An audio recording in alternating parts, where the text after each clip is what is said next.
ঘন কুয়াশার কারণে পাটুরিয়া দৌলতদিয়া নৌরুটে ভোর ৬টা থেকে ফেরি চলাচল বন্ধ রয়েছে। এতে মাঝ নদীতে আটকা পড়েছে ৩টি ফেরি। এ বিষয়ে বিস্তারিত জানাতে পাটুরিয়া ফেরিঘাট থেকে সরাসরি যুক্ত হচ্ছেন প্রতিনিধি মোহাম্মদ সুজন খন্দকার।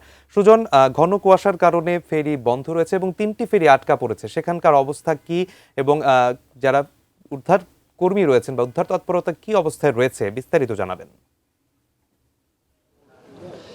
জি, ধন্যবাদ আপনাকে। আমি সেই মুহূর্তে রয়েছি পাটুরিয়া ফেরিঘাটে।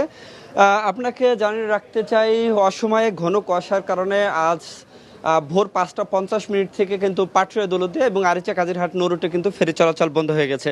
আমি যদি একটু দেখাতে চাই, এখন প্রায় 10:45-র কাছাকাছি বাজে, এখনও কিন্তু ফেরি চলাচল বন্ধ রয়েছে। এতে দুই পারে কিন্তু শত শত পণ্যবাহী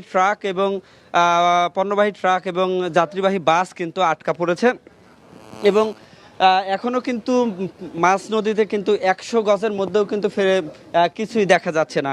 আমি টিসির যিনি ডিজিএম রয়েছে আরিচা ঘাট শাখার, আমি তার সাথে কথা বলেছি।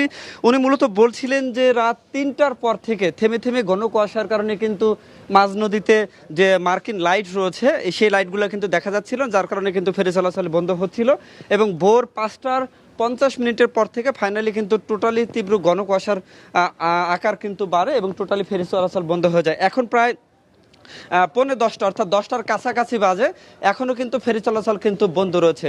এবং আমি এই বিষয়টা নিয়ে কিন্তু আমি দেখেছি যে এই যে আমি এখন যেখানে রয়েছি দেখেন, সেই ভোর থেকে কিন্তু এই ঢাকাগামী যে সমস্ত পশু রয়েছে, পশু এবং যাত্রী পণ্যবাহী ট্রাক আপনি দেখেন কিন্তু আটকা পড়েছে। অর্থাৎ এখন 10টা বাজে, 10টার কাছাকাছি বাজে, এখনও কিন্তু কুয়াশা ছাড়ার কিন্তু কোনো অবস্থান নেই এবং মাঝ নদীতে কিন্তু এখনও 4টা ফেরি আমি যতদূর জানতে পেরেছি আটকা রয়েছে এবং এখান থেকে আমি যেখানে দাঁড়িয়ে রয়েছি এখান থেকে 100 গজ দূরেও কিন্তু বেশি দেখা যাচ্ছে না।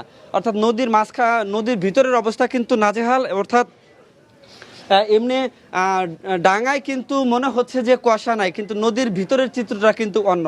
এবং আমি ডিজিএমের সাথে কথা বলেছি, উনি বলছে যে কতক্ষণ নাগাদ যে ফেরি চলাচল শুরু হবে এটা আসলে বলা সম্ভব না, তবে কুয়াশা কেটে গেলে কিন্তু আবারও পুনরায় পাটুরিয়া দৌলতদিয়া এবং আরিচা কাজিরহাট নৌরুটে কিন্তু ফেরি চলাচল শুরু করা হবে, এমনটাই আমাকে বিআরডব্লিউটিসির ডিজিএমের পক্ষ থেকে জানানো হয়েছিল।